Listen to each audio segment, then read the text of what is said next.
মাহফিল শুনে এদেশে মানুষ যে অহরহর নামাজি হয়েছে এর কোনো নজির নাই। মাহফিল শুনে মানুষ হেদায়েত পেয়ে গেছে এরকমের নজির খুবই কম।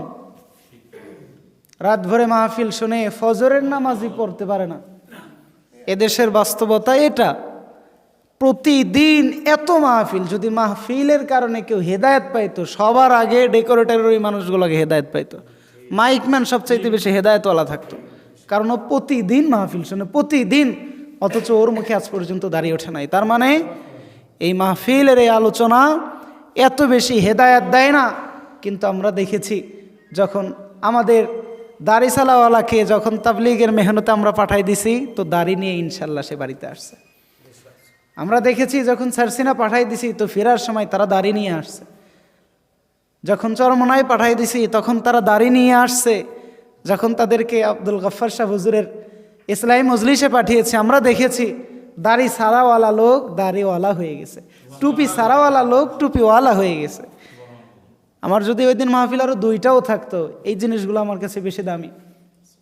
কারণ এগুলো ইনশাআল্লাহ আমরা নিয়তটাকে খালেজ করে, কারণ আমাদের এইখানে কোনো প্রচারণাও নাই, আমাদের এইখানে তেমন কোনো খাওন দাওয়ানো নাই, আমাদের এইখানে তেমন কোনো লাভ লালসার কোনো লোভও নাই। আমরা বসছি শুধু আল্লাহকে ভালোবাসে। ইনশাআল্লাহ একটু কষ্ট করে ধৈর্য ধরে বসেন, আল্লাহ তাআলা হেদায়েতের আলো মুষলধারে আমাদের উপর নাজিল করবেন। আল্লাহ পাক রব্বুল আলামিন দুনিয়ার মানুষকে এত বেশি ভালোবাসে, এত বেশি মোহাব্বত করে যে আল্লাহ তাআলা নিজের হাবিব সরওয়ার দো আলম মুহাম্মাদুর রাসূলুল্লাহ, আল্লাহ তাআলা নবীকে কি পরিমাণে ভালোবাসে বলেন তো, এর কোনো তুলনা দেওয়া যাবে? তেনার হাবিবকে এত ভালোবাসে যে নাম দিয়ে দিলেন মুহাম্মাদুর রাসূলুল্লাহ ওয়া হুয়া হাবিবু রাব্বি। শুধু একটা নাম না, আমি আল্লাহর নাম যদি হয় 99, তো আমার বন্ধুর নামও 99টা। এত বেশি ভালোবাসেন আল্লাহ তাআলা তেনার হাবিবকে, অথচ ওই হাবিবকে সারাটা জীবন এতটা দুর্বিষহ জীবনযাপন আল্লাহ করাইছেন কিসের জন্য বলেন? যাকে মানুষ এত ভালোবাসে তাকে দিয়ে মানুষ কষ্টের কাজ করায় না, কিন্তু আল্লাহ তাআলা হাবিবকে এত বেশি ভালোবাসেন নবীকে, তারপরও নবীর জীবনের শুরু থেকে আপনি দেখেন দুর্বিষহ অবস্থা। জিন্দেগিটাতে একটু এনজয় করছে নাকি একটু দেখেন।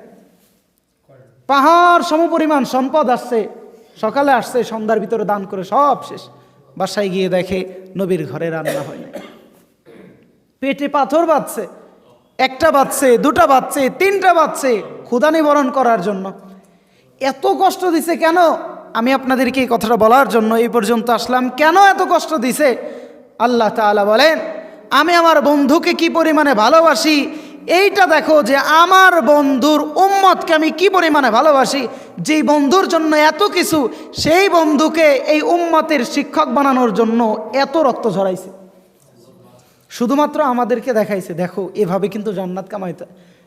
তার মানে আল্লাহ আমাদেরকে কি পরিমাণে ভালোবাসে, যে আল্লাহর সব চাইতে বড় মোহাব্বতের বান্দা, তিনার সব চাইতে প্রিয় ব্যক্তিকে আল্লাহ আমাদের জন্য এত পরীক্ষা ফেলছে, এত পরীক্ষায় ফেলছে। কেন?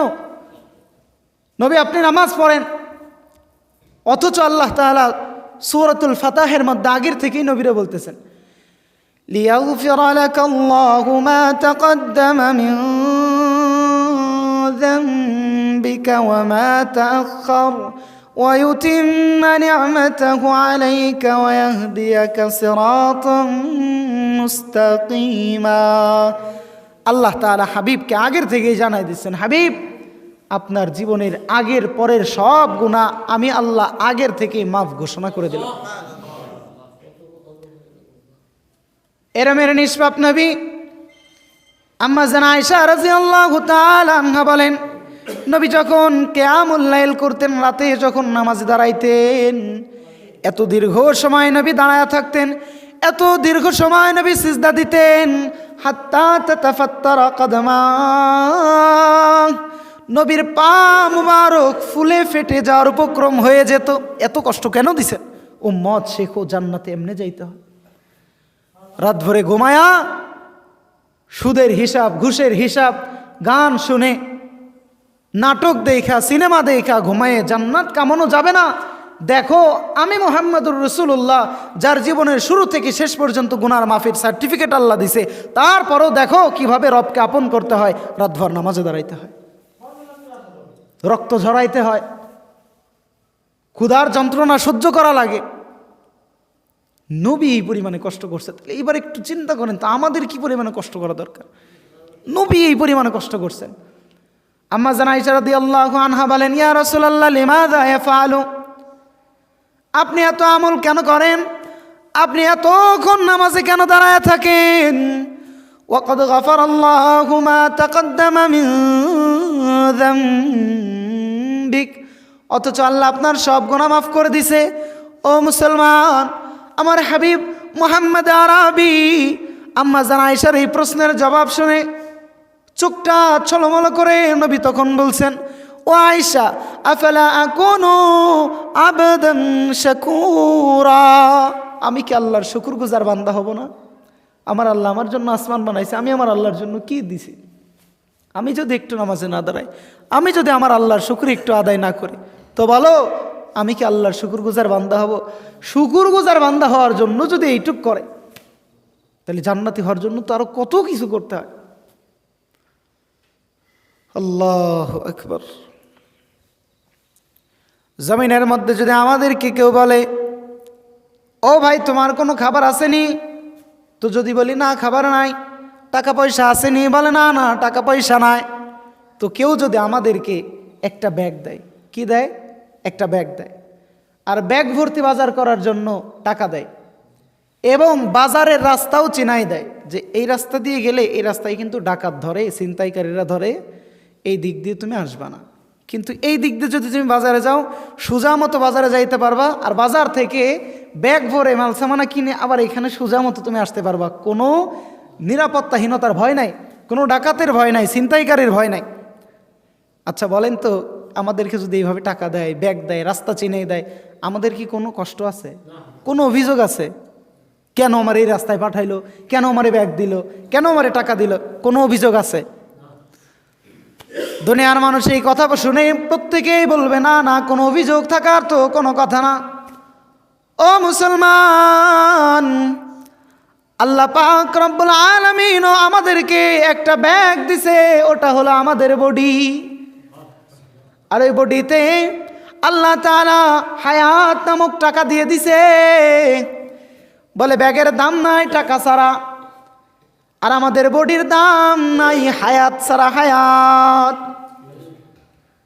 হায়াত নাই তো চোখ দিয়ে আর কোরআন দেখা যায় না, হায়াত নাই তো জবান দিয়ে আর আল্লাহরে ডাক দিয়ে বলা যায় না, আল্লাহ আমারে মাফ করে দাও।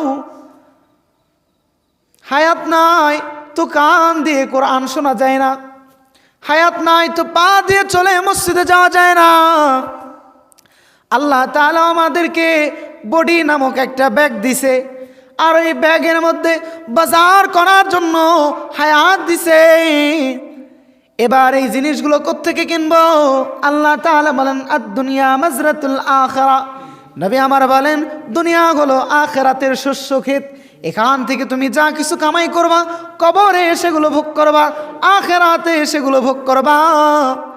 বাজার যদি ভালো হয় তো জান্নাতে যেয়ে সেগুলো ভোগ করতে পারবা, আর বাজার যদি মন্দ হয়ে যায়, মন্দ জিনিস নিয়ে জান্নাতে যাওয়া যাবে না, জাহান্নামের আগুনের মধ্যে তোমার ফেলানো হবে।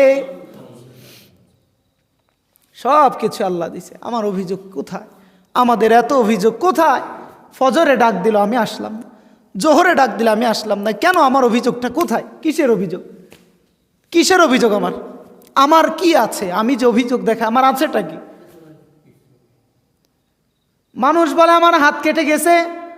ও মুসলমান, রূহটা চলে যাওয়ার পর হাত আছে না, পা আছে না, কি আছে কেউ কিছু বলতে পারে না। বাবার হাড্ডি পচে যায়, বাড়ির পাশে দাফন দিয়ে রাখে। সন্তান একটু দেখে না, দেখি আমার বাবার অবস্থা কি। আমার বাবার গায়ে একটা মশা লাগলে দ্রুত কয়েল নিয়ে আসতাম। আমার সন্তানের গায়ে একটা পোকায় কামড় দিলে তাড়াতাড়ি ডাক্তারের কাছে নিয়ে যাই। ওই সন্তান কতজনের কবরের মধ্যে শুয়ে আছে, কতজনের বাবা কবরের মধ্যে শুয়ে আছে, আজ পর্যন্ত যাই না দেখি আমার বাবার কি অবস্থা।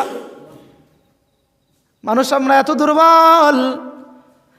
আসার সময় চশমা নাই তো অন্ধকার, চোখের মধ্যে একটা পোকা লাগছে, ওই দূর থেকেই মজুমদার বাজার পার হওয়ার পর এতটা বেশি যন্ত্রণা করছে, 2-3 বার দাঁড় করায় বের করতে পারি নাই, এইখানে এসে বের করছি। ছোট্ট একটা পোকা দেখা যায় না, কিন্তু আমরা এত দুর্বল যে ওই পোকার যন্ত্রণাটাও সহ্য করতে পারি না। আল্লাহ তাআলা বলে, বান্দা তাইলে তুমি যে আমল না করে বসে আছো, জাহান্নামের আগুন কি তুমি সহ্য করতে পারবানি? জমিনের মধ্যে আমি আমার মাঠে কাজ করানোর জন্য একজন মজুরদারকে কিনলাম। কিসের নেন আপনাদের এদিকে? কিসের নিলাম? তো প্রতিদিন তার কত বেতন? বলে বিকালবেলা আমার খাওয়াইতে হবে, দুপুরবেলা একবেলা খাওয়াইতে হবে, সন্ধ্যাবেলায় টাকা দেওয়া লাগবে 500, 600 বা 1000 বা 1500। এইবার জানে আমি কাজের জন্য আনছি, ওই লোকের কোনো অভিযোগ নাই যে ভাই আপনি আপনার যে কাজ আমাদের করাবেন সমস্যা নেই, আপনি ধান কাটাবেন না ভুট্টা চাষ করাবেন না গম কাটাবেন না ধান কাটাবেন না ধান মারাবেন না ধান লাগাবেন, কোনো অভিযোগ নাই। কোনো অভিযোগ আছে? আমি দুপুরের বেলায় খাবার পাইলেই হয়েছে আর সন্ধ্যাবেলায় আমার বেতনটা পাইলেই হয়েছে, কোনো অভিযোগ থাকে নাকি আমাদের? ও মুসলমান, আল্লাহ তাআলা তো আমাদেরকে ওই রকমের মজুরদার বানায় নাই। আরে মজুরদার দুপুরবেলা খাবার পাবে এই জন্য যেই কাজ করতে বলে সেই কাজ করে, অথচ আল্লাহর নবী বলেন, ও উম্মত, আল্লাহ তাআলা তো দুপুরে খাবার দিবে বলে সকালে তোমাদেরকে কাজে লাগায় নাই, তোমাদেরকে জমিনে পাঠানোর 50,000 বছর আগে তোমাদের রিজিক আল্লাহ পাঠাই দিছে। আমি দুনিয়ায় আসবো কখন? বলে 50,000 বছর পর। আল্লাহ বলে ওর রিজিক এখনই পাঠাই দে। ওই মালিকের সাথে আমাদের এতটা গাদ্দারি কেন? এতটা গাদ্দারি আমাদের? এত কিছু আমার জন্য। আমি আসার আগে আল্লাহ বলে, ঠিক আছে বান্দা তোর জন্য জমিন, আমি আসার আগে আল্লাহ বানায় রাখছে আমার জন্য আসমান।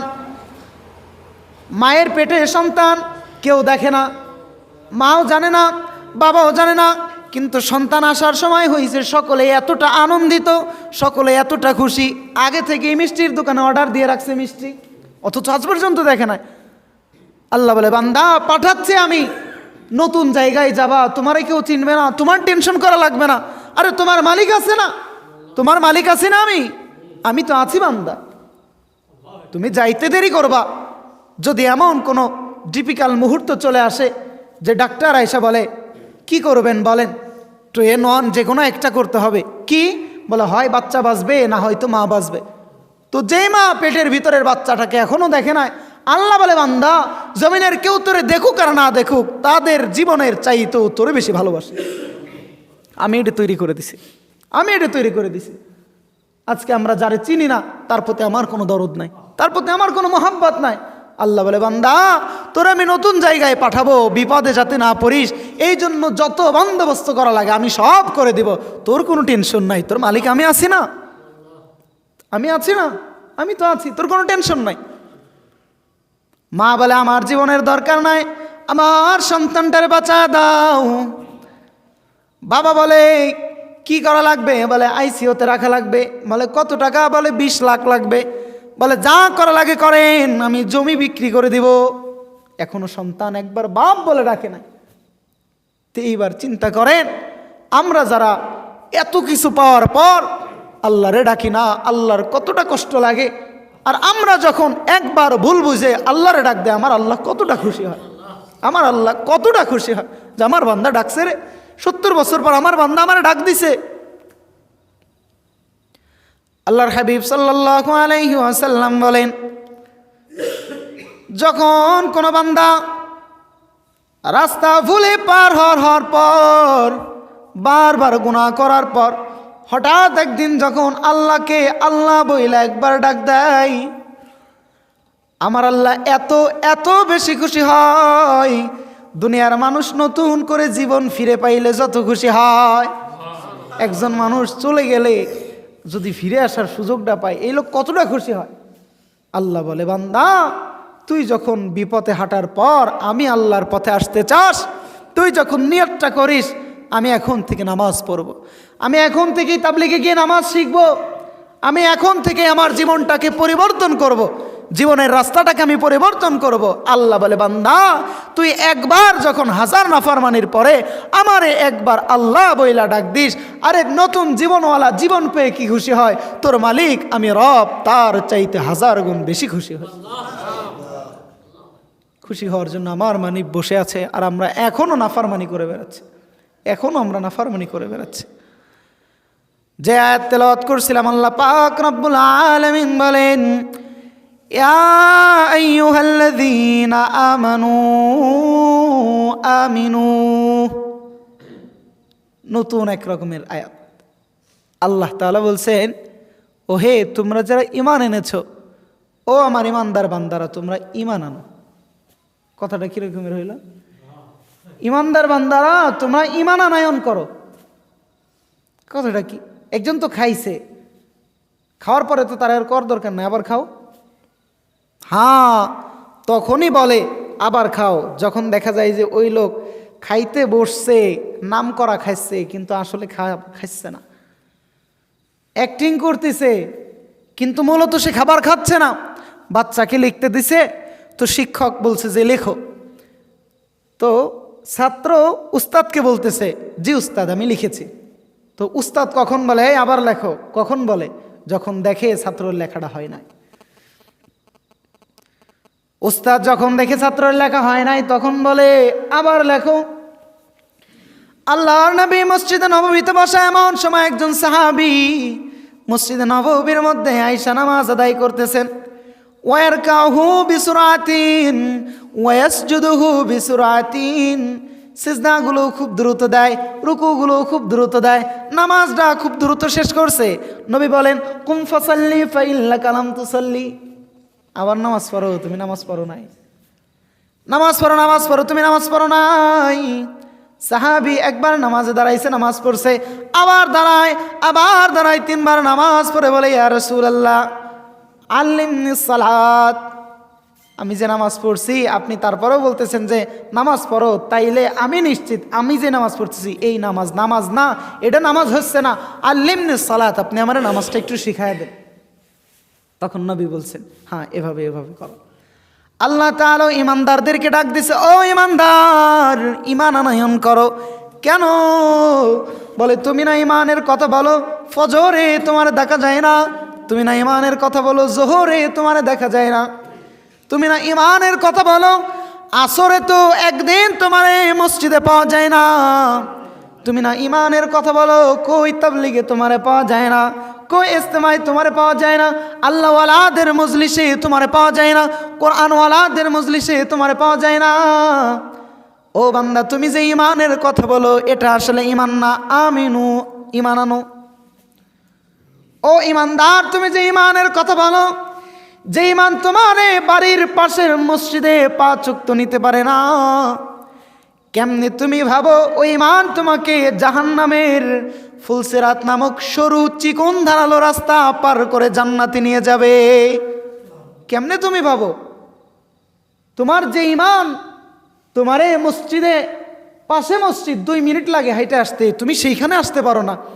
আর কেমনে তুমি ভাবো তোমার এই ঈমান তোমাকে ফুলসিরাত নামক, আরে যেটা চুলের চাইতেও চিকন তরবারির চাইতেও ধারালো অন্ধকারাচ্ছন্ন পথ, এই পথ পার করে তোমার জান্নাতে নিবে। তোমার ওই ঈমান যে ঈমান তোমার বাড়ির পাশের মসজিদে 5 ওয়াক্ত আনতে পারে না, ফজরে যে ঈমান তোমার ঘুম থেকে উঠায় আল্লাহর সেজদা দিয়ে আইতে পারে না, সেই ঈমান তোমার কবরে কদ্দুর বাঁচাবে, সেই ঈমান তোমার হাসরে কদ্দুর বাঁচাবে, সেই ঈমান তোমার ফুলসিরাতে কদ্দুর বাঁচাবে, সেই ঈমান আল্লাহর সামনে তোমার কি হিসাবে প্রমাণিত করবে বলেন? আল্লাহু আকবার। আমরা কত না ফারমানি করছি। আহারে বাবার কথা 2 দিন না শুনলে বাবা তেজ্য পুত্র করে দেয়, মার কথা না শুনলে মা বাড়ি থেকে বের করে দেয়। জীবনে কতবার আমার আল্লাহর নাফরমানি আমরা করলাম, অন্যদের কথা আমরা বাদই দিলাম। আমরা যারা 5 ওয়াক্ত নামাজ পড়তেছি বলেন না আমরা কত নাফরমানিটা করছি? আমাদের নাফরমানি তো গুণে শেষ করা যাবে না, এত নাফরমানি করছি। অথচ আমার আল্লাহ একবার বলে নাই জমিন থেকে বের হয়ে যা, আমার আল্লাহ একবার বলে নাই আসমানের নিচ থেকে চলে যায়। কেন? আল্লাহ বলে আমি তোদেরকে ভালোবাসি রে বান্দা, হায়াত থাকতে আমার এই ভালোবাসার কদর কর, নিজের উপরে নিজে রহম কর। উস্তাদের হুজুরের বয়ান শুনে হুজুরের উপর রহম না, আমি মসজিদে গেলে মসজিদের ইমাম সাহেবের উপর আমি রহম করব। অনেকের মনোভাব এমন, আমি যদি মসজিদে 10,000 টাকা দান করি মনে হয় আমি মসজিদের উপরে রহম করছি। অনেকের মনোভাব এমন, আমি মাদ্রাসায় 10,000 টাকা দিছি, এখন হুজুরের দিক তাকায় থাকে, হুজুর সালাম দেয় না কেন? কেন আমি মাদ্রাসায় 10,000 টাকা দিয়ে মাদ্রাসার উপর করুণা করছি? আমি তাবলিগে গেলে মনে হয় তাবলিগওয়ালাদের উপরে আমার করুণা হবে না, মেহেরবানি হবে না। যেহেতু আমার মেহেরবানি করে বলছে তাবলিগে আসেন, আমি তাবলিগে আসছি, তাবলিগওয়ালাদের উপকার হচ্ছে। আল্লাহ তাআলা সূরাতুল হুজরাতের 17 নম্বর আয়াতের মধ্যে বলেন, ইয়ামুন্নুনা আলাইকা আসলামু কুল লা তামুন্নু আলাইয়া ইসলামাকুম। ও হাবিব, কাফেররা বলে, কাফেররাই ধারণা করে যে তারা ইসলামে ঢুকে মনে হয় ইসলামের বড় উপকার করে ফেলছে। ওই সময় অনেকে মনে করতো আমরা ইসলামে ঢুকলে তো ইসলামের অনেক উপকার হয়ে যাবে। আল্লাহ বলে না, কুল্লা তামুন্নু আলাইয়া ইসলামাকুম, ইসলামে ঢুকে তোমরা ইসলামের উপকার করো নাই, ইসলামের ঢুকার যে মালিক তৌফিক তোমাদেরকে দিয়েছেন তিনি তোমাদের উপকার করেছেন, তিনি তোমাদের উপরে ইহসান করেছেন। আমি আজকে এখানে বসছি তো আমার মালিকের ইহসানে আমি বসছি, আমি এখানে বসছি তো আমার মালিক আমারে বসাইছে, আমি এই যে নাফরমান কথা বলতেছি তো আমার মালিক আমারে বলতে দিচ্ছে, আপনারা এই যে বসছেন তো আপনার মালিক, আমার মালিক আপনারা বসতে দিছে বলেই বসছি। আমার মালিকের রহম করম ছাড়া একটা নিঃশ্বাস ফেলানো যায় না, একটা নিঃশ্বাস নেওয়া যায় না, একবার চোখের পলক ফেলা যায় না, একবার জিহ্বাটা নাড়ানো যায় না, একটা গাছের পাতা নড়ে না, একটা পশু পাখি কিচির মিচির করে না। কেন করে? প্রতিটাই কুল্লু ইউসাব্বিহু বিহামদি রাব্বিক, আমার মালিকের প্রশংসা জপতে থাকে। প্রত্যেকটা সময় আমার মালিকের অর্ডার মাইনে তারা চলে। আমার মালিকের আদর আছে তো আমরা আছি। আমার মালিক আমার উপর ইহসান করছে, নিজেদের উপর নিজের ইহসান করে, নিজেদের উপরে নিজের ইহসান করে আমরা নিজেদের উপর কত জুলুম করে ফেলেছি। আমাদের এই 3.5 হাত বডির মধ্যে কতগুলো অঙ্গ। 1 নম্বরে মাথা, মাথার ভিতরে আবার কতগুলো অঙ্গ। বলে মাথার সাইডে আছে চোখ, মাথার সাইডে আছে 2টা কান, মাথার উপরে আছে আবার চুল, এর ভিতরে আবার মেমোরি, এর ভিতরে আবার আমাদের মূল জিনিসটুক রয়েছে। এভাবে আমাদের মাথার থেকে পা পর্যন্ত কতগুলো অঙ্গ দিয়ে আল্লাহ আমাদেরকে সাজাইছে। এই পুরা বডির মধ্যে একটা জিনিস আছে, যেই জিনিসটার নাম হলো রূহ। নাম কি? যেটাকে বাংলায় বলে আত্মা। রূহ কি? ইয়াসআলুনাকা আনির রূহ কুলির রূহু মিন আমরি রাব্বি ওয়া মা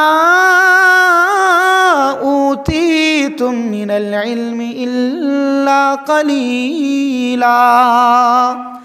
আল্লাহ পাক রব্বুল আলামিন বলেন, হাবিব, কাফেররা এসে আপনারা জিজ্ঞাসা করে রূহ কি জিনিস। ও মুহাম্মদ সাল্লাল্লাহু, বলো বলো, তুমি নাকি নবী, তো বলো রূহ কি জিনিস। দেখি বলতে পারোনি, বলতে পারলেই মান আনবো। আল্লাহ তাআলা বলে ওরা রূহ সম্পর্কে জিজ্ঞাসা করে, আপনি জানায়া দেন কুলির রূহু মিন আমরি রাব্বি।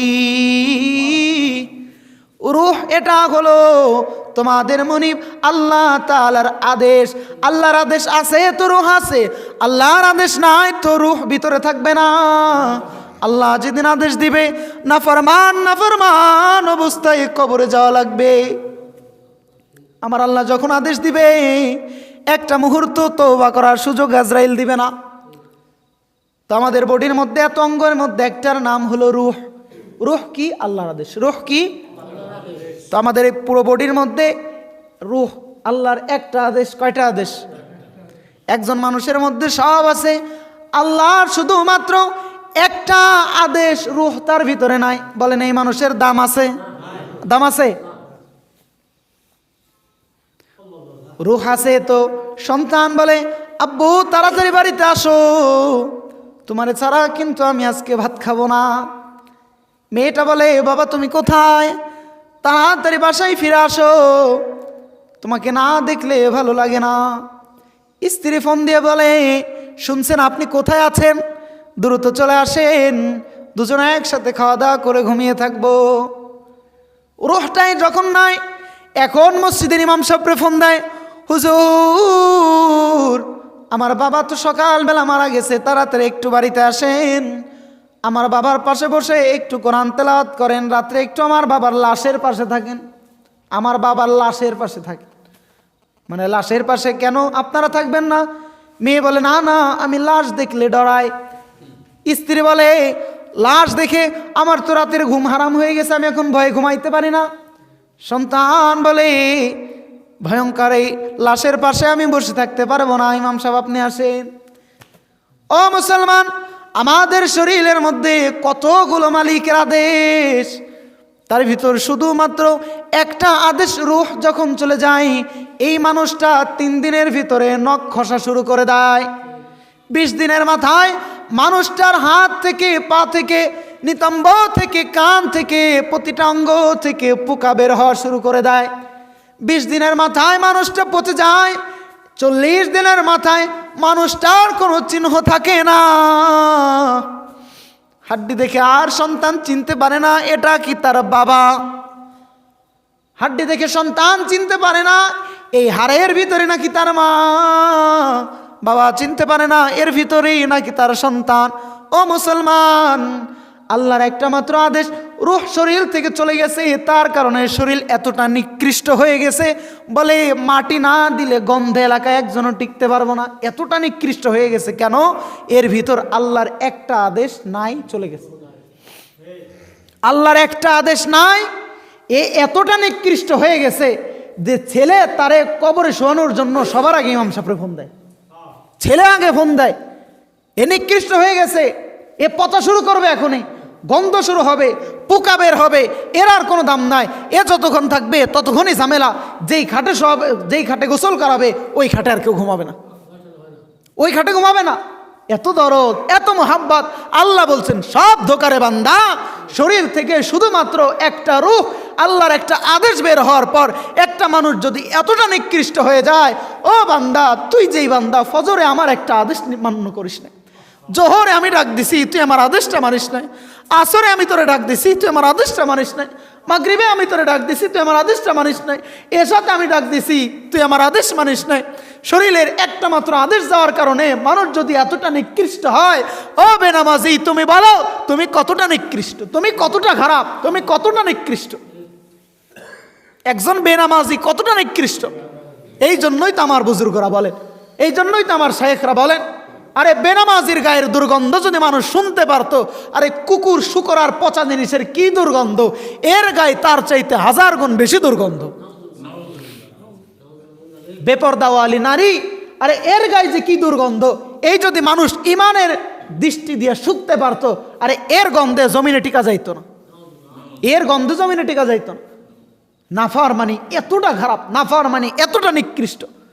আমাদের শরীরের একটা মাত্র আদেশ চলে গেছে, রূহ চলে গেছে, আমার শরীর এতটা বেদামি হয়ে গেছে। ও মুসলমান, কতগুলো নাফরমানি।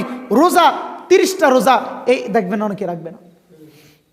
11টা মাস পর আল্লাহ বলছেন, বান্দা 11টা মাস তো তোরে দেখলাম, তুই তাও তাকওয়াবান হোস নাই, তোর মৃত্যু কিন্তু সামনে। বান্দা আয়, মোহাব্বত করে তোরে আমি রমজান দিছি। কেন? আল্লাহ আবার বলেও দিয়েছেন, লাআল্লাকুম তাত্তাকুন, যাতে করে বান্দা তুই মুত্তাকি হয়ে যাস। মুত্তাকি হয়ে কি হবে? আল্লাহ বলে, মুত্তাকি হইলেই তারে আমি জান্নাত দিয়ে দিব। জান্নাত লাগবে আমার। আমার মালিক বলে, চিন্তা আমার কেন? আমি যে তোরে ভালোবাসি, আমি যে তোরে মোহাব্বত করি। ওই ভালোবাসার মনিবের সাথে আমাদের সব চাইতে বেশি শত্রুতা, সব চাইতে বেশি দুশ্মনী ওই আল্লাহর সাথে, ওই আল্লাহর সাথে যার একটা নিঃশ্বাস তারা 1 সেকেন্ড বন্ধ বাঁচা যাবে না, 1 সেকেন্ড বাঁচা যাবে না। সবচাইতে বেশি গাদ্দারি তার সাথে। আর চেয়ারম্যান ডাক দিলে লুঙ্গি খুলে দৌড় দেয়, এমপি ডাক দিলে তো আর কোনো অবস্থায় নেই, মন্ত্রী ডাক দিলে এর 1000 কাজ থাকলেও ফেলে দিয়ে চলে যায়। আমার আল্লাহ ডাক দেয়, নাফরমান 12 বছর, 12 বছরের ফরজ হয়েছে তো এখন 80 বছর এখনো নামাজ পড়ে না, এখনো নামাজ পড়ে না। এ কতটা নিকৃষ্ট হয়েছে, এবার একটু চিন্তা করেন, এর গায়ে কতটা দুর্গন্ধ হয়েছে। আমরা আর কবে বুঝবো বলেন? আমরা আর কতভাবে বলবো? আমরা তো প্রতিটা জায়গায় যে এইভাবে বলি, আমাদের বলা আর কত বলবো? আমাদের বলা আমরা কত বলবো বলেন? আরে আমরা তো এইভাবে বলি। যারা কেউ যদি বলে যে আমার পায়ে ধরে বললে আমি নামাজি হব, তা আমরা বলি আমি 100 বার প্রস্তুত, তুমি তোমার পাও ডাগায় দাও, আমি তোমার পাও ধরে কামবো, তাও তুমি নামাজি হয়ে যাও, তাও তুমি গুনাহ ছেড়ে দাও, তাও তুমি আল্লাহর সাথে নাফরমানি করো, তাও তুমি নামাজটা ধরো, তাও তুমি মালিকরে চিনো, তাও তুমি মসজিদ চিনো। আরে যেই চোখ দিয়ে আল্লাহর নাফরমানি করছি ওই চোখ নিয়ে আমার আল্লাহর সামনে আমি দাঁড়াবো কেমনে? আমি যেই হাত দিয়ে নাফরমানি করছি আমি ওই হাত নিয়ে আল্লাহর সামনে দাঁড়াবো কেমনে? দুনিয়ার মানুষ আমরা মনে করি আমার হাত মনে হয় আমার, আমার পাও মনে হয় আমার, আমার জিহ্বা মনে হয় আমার, কেটে গেলে বলে আমার হাত কেটে গেছে, আমার পা কেটে গেছে, আমার আমার বলে, আমার আমার বলে। আল্লাহ বলে আল-ইয়াওমা নাখতিমু আলা আফওয়াহিহিম ওয়া তুকাল্লিমুনা আইদিহিম ওয়া তাশহাদু আরজুলুহুম বিমা কানু ইয়াকসিবুন। এই হাত কি কে নাফরমানি করাইছিস সেরে দিয়ে সব তোর বিপক্ষে বলবে বান্দা। তুই হাতটা আপন করছিস, কোরআন শুনিস নাই, তোর মন যেইটা বলছে তুই তাই শুনছিস। রব বলছে নামাজে, তুই রবের কথা শুনিস নাই। নাফরমান যেই কথা কইছে তুই সেই কথা শুনছিস। কোরআন থেকে আলেমরা ডাক দিয়েছে নামাজের দিকে, তুই গানের দিকে গেছিস। তোর এই হাত, তোর এই কান, তোর এই চোখ আমি আল্লাহর সামনে দাঁড়াবে আর প্রতিটা নাফরমানির ব্যাপারে আমারে বলে দিবে, নালিশ করবে, সব বলে দিবে। আরে নিজের সন্তান অন্ধকারের মধ্যে একজনরে পিটাচ্ছে, 10-12 জনে পিটায়। 10-12 জনে যখন অন্ধকারের ভিতরে পিটাইছে, তো যখন লাইট জ্বালাইছে তো দেখে সব অপরিচিত লোক। তো বললো অপরিচিত লোক পিটাইছে, ব্যথাটা তো বেশি লাগে না। কিন্তু লাইট জ্বালানোর পরে যদি লোকটা দেখে আরে অপরিচিত কোনো লোক না, আমার নিজের সন্তান আমার বাইরে হচ্ছে, ওই বাবা কতটা দুঃখ লাগবে, ওই বাবা কতটা কষ্ট পাবে। আরে নাফরমান, এই যে সাক্ষ্য দেওয়ার কথা আল্লাহ বলছেন, আপনার শরীর আমার বিপক্ষে সাক্ষ্য দিবে না। আল্লাহ বলে বান্দা তোর শরীর তোর বিপক্ষে সাক্ষ্য দিবে। এবার চিন্তা কর তোর সেদিন কত কষ্ট লাগবে। আমি চাই না রে বান্দা তুই এত কষ্ট, আমি চাই না রে বান্দা তুই এত দুঃখ পাস। এই জন্যই তো তোর জন্য আমি 30টা পারা কোরআন দিছি। 30 পারা কোরআনের ভিতরে তুই ডাক দিয়ে দেখ, তুই চোখ দিয়ে একবার খুলে দেখ, 84 বার আমি আল্লাহ শুধু নামাজের কথাই কইছি। নামাজ পড়, নামাজ পড়, নামাজ পড়, 84 বার আমি বলছি। আল্লাহ আমাকে জান্নাতে যাওয়ার কথা কত হাজার বার কইছে বলেন? আমার বাবা আমার 1000 বার জান্নাতের কথা কয় নাই? আমার মালিক বলে আমি তোরে কই, আমি তোরে প্রতিদিন ফজরে কই, আমি তোরে প্রতিদিন জোহরে কই, আমি তোরে প্রতিদিন মাগরিবে কই। কেন? তোর বাবার থেকে আমি তোরে বেশি ভালোবাসি। কেন? তোর মার থেকে আমি তোরে বড্ড ভালোবাসি। আরে দুনিয়ার মানুষ আমরা আর কবে বুঝবো? আমরা আর কবে আল্লাহর পথে আসবো? আল্লাহর দিকে এই যে ইস্তেমার ময়দান থেকে এত বুজুর্গরা চোখের পানি ফেললো, এত বুজুর্গরা এত কষ্ট করে আসলো, আমাদের মুরব্বীরা হাঁটতে পারে না, তারপরে এই উম্মতের দরজায় দরজায় ঘোরে। এখনও কথার ভিতর মেরে ভাই ও দোস্ত বুজুর্গ, ও আমার দোস্ত বুজুর্গ ভাইরা, এখনও তারা এই উম্মতকে জান্নাতে নেওয়ার জন্য দোস্ত করে ডাক দেয়। আল্লাহ কয় আমিও তোদেরকে দোস্ত করে ডাক দেই, আমিও তোদেরকে বন্ধু করে ডাক দেই। তুই একবার ফিরে আয়, নাফরমানির জীবনটা ছাইরা দে, একবার ফিরে আয়। আমরা আর কতদিন গেলে বলেন গুনাহ থেকে আমরা আর কতদিন গেলে ছাড়বো? গুনাহ আর কতদিন পরে আমরা তওবাটা করব? কত রমজান পাইলাম, কত রমজান পাইলাম, একটা রমজান আমাদেরকে পরিপূর্ণ তাকওয়ালা বানাইতে পারলো না। যদি তাকওয়ালা হইতাম, আর এত বড় একটা এলাকার মধ্যে এক কাতার মুসল্লি মাগরিবা হয় না। আমরা যারা নামাজ পড়ছি আল্লাহ তো সূর্যের আলো খালি আমাদেরই দিছে না, বাদ বাকি তো দেয় নাই। আল্লাহর সাথে নাফরমানি, আল্লাহর সাথে নাফরমানি। আল্লাহ তাআলা এই জন্যই বলেন ইয়া আইয়ুহাল্লাযীনা আমানু আমিনু বিল্লাহ,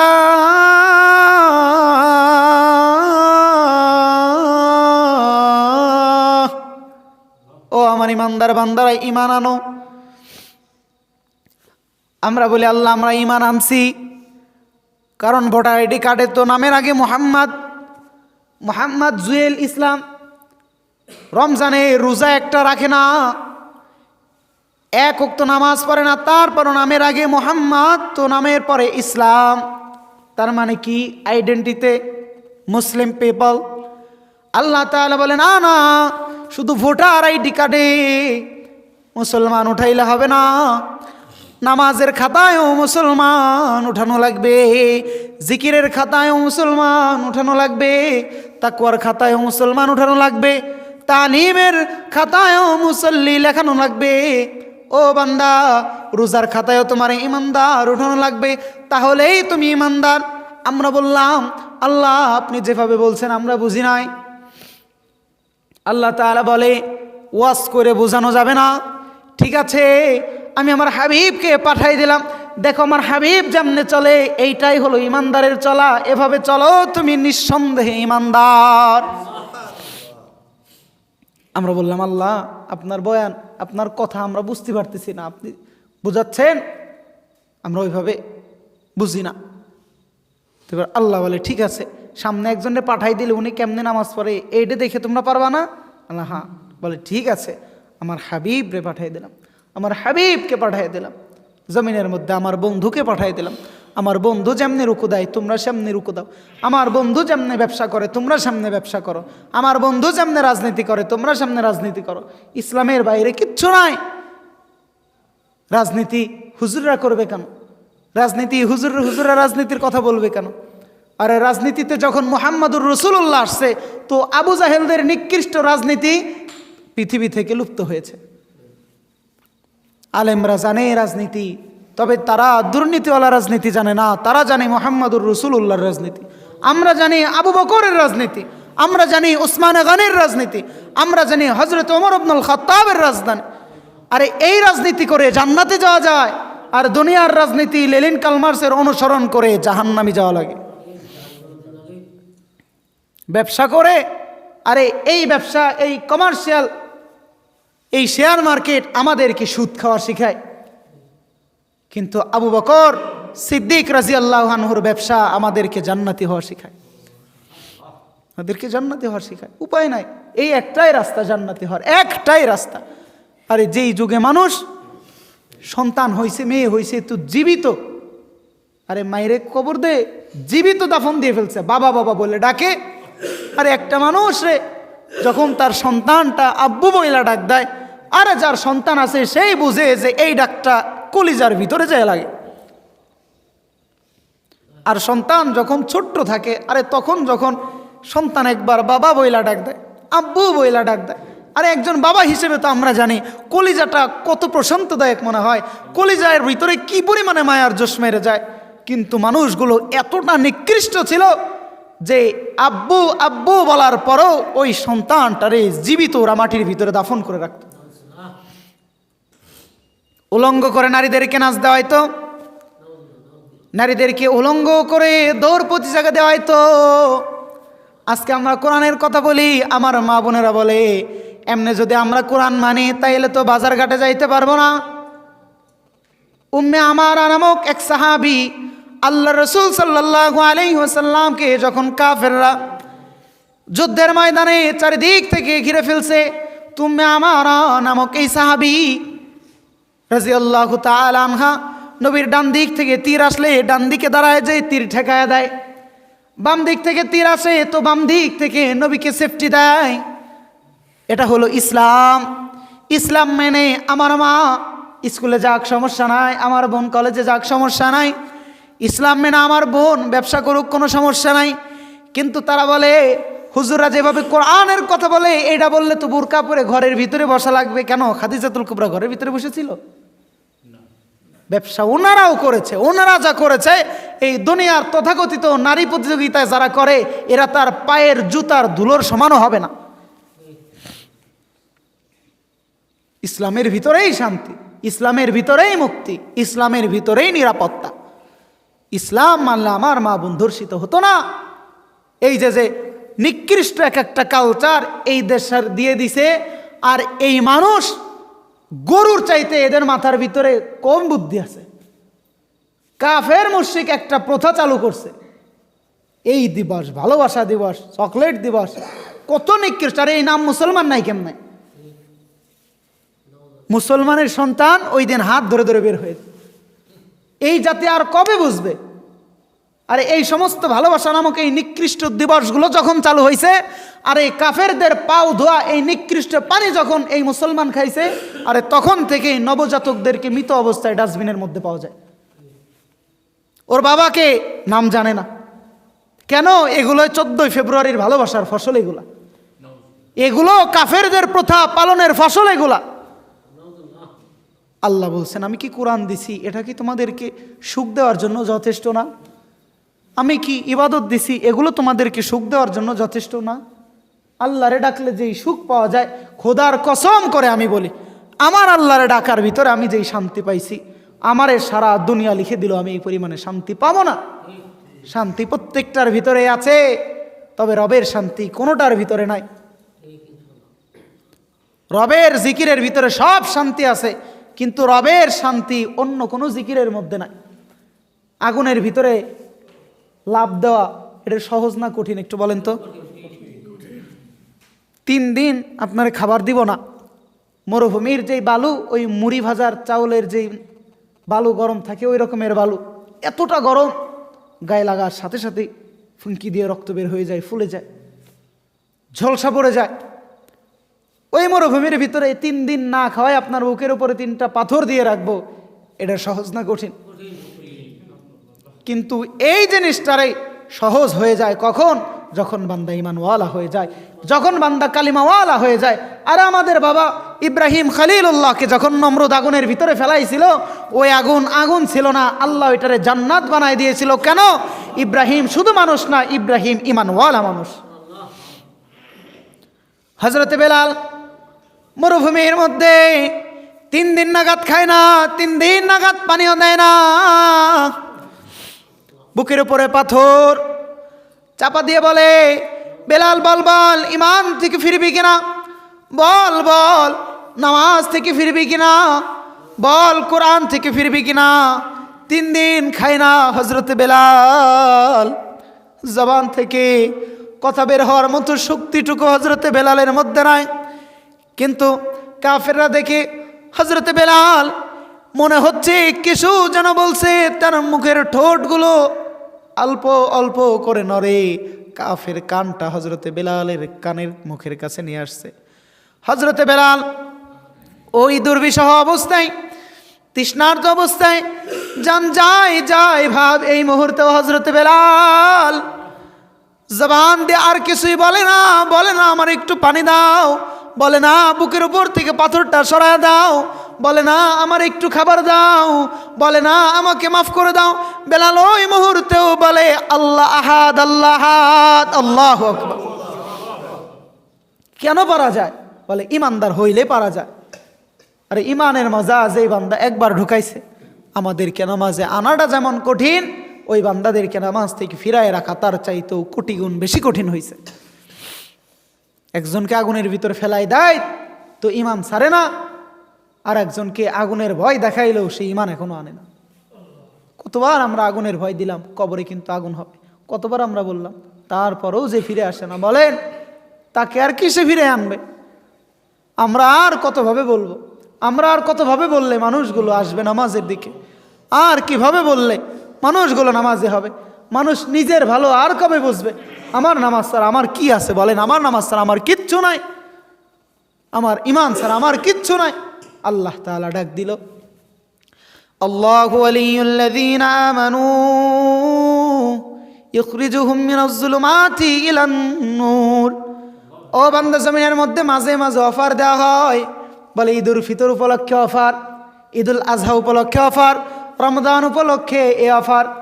আল্লাহ তাআলা বলে, আমি আল্লাহ এমন অফার চালু রাখছি রে বান্দা, তোর 1000 বছরের গুনাহ, 1000 বছরের নাফরমানি, আয় আয় আজকের এই দিনে মসজিদের মাইকের আলোচনা শুনে, এছাড়া নামাজে বান্দাই আইসা নিজের জীবনের সব গুনার থেকে তওবা করে একবার শুধু ডাক দিয়ে বল আল্লাহ।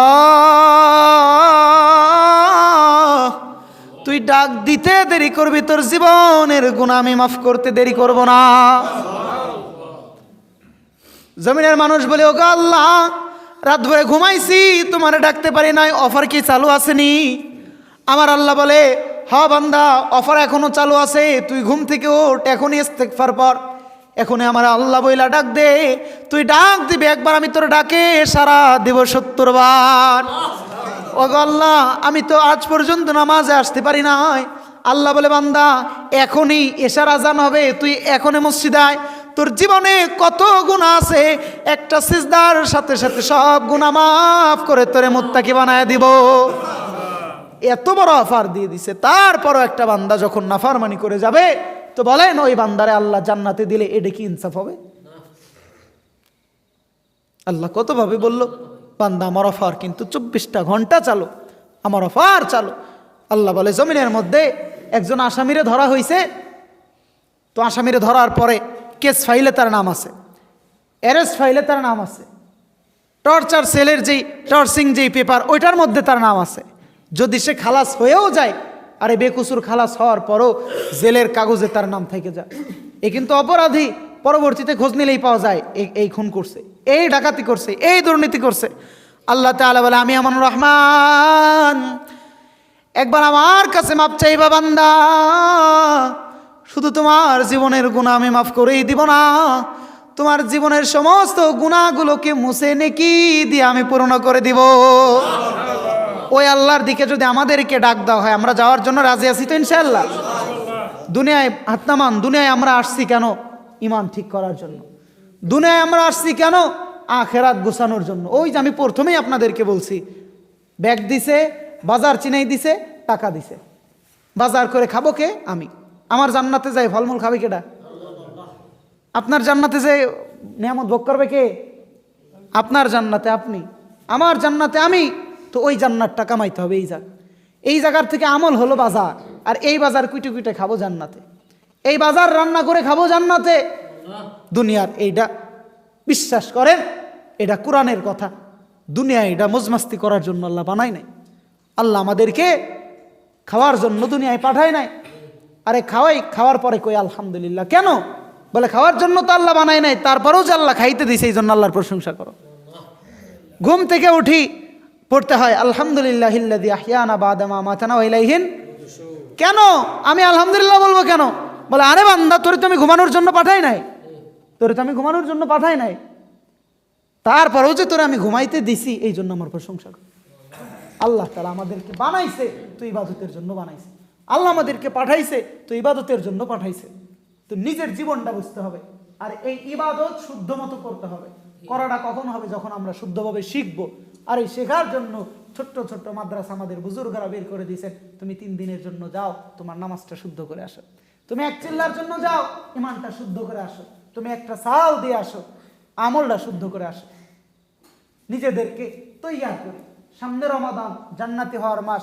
ওই রমজানের প্রস্তুতি নিয়ে আমরা এখনই 3 দিনের জন্য, আজকে সোমবার, মঙ্গল, বুধ, বৃহস্পতি, মাঝখানে 2 দিন, 2 দিনের ভিতরে সব কাম গুছাই ফেলবে। গুছাই রমজানের সামনে যেই তাকাজা, ওই রমজানের প্রস্তুতি নেওয়ার জন্য এখনই নিয়ত করবেন। এবং ইনশাআল্লাহ প্রত্যেকে আমরা বৃহস্পতিবারে 3 দিনের জন্য আল্লাহর রাস্তায় বের হব ইনশাআল্লাহ।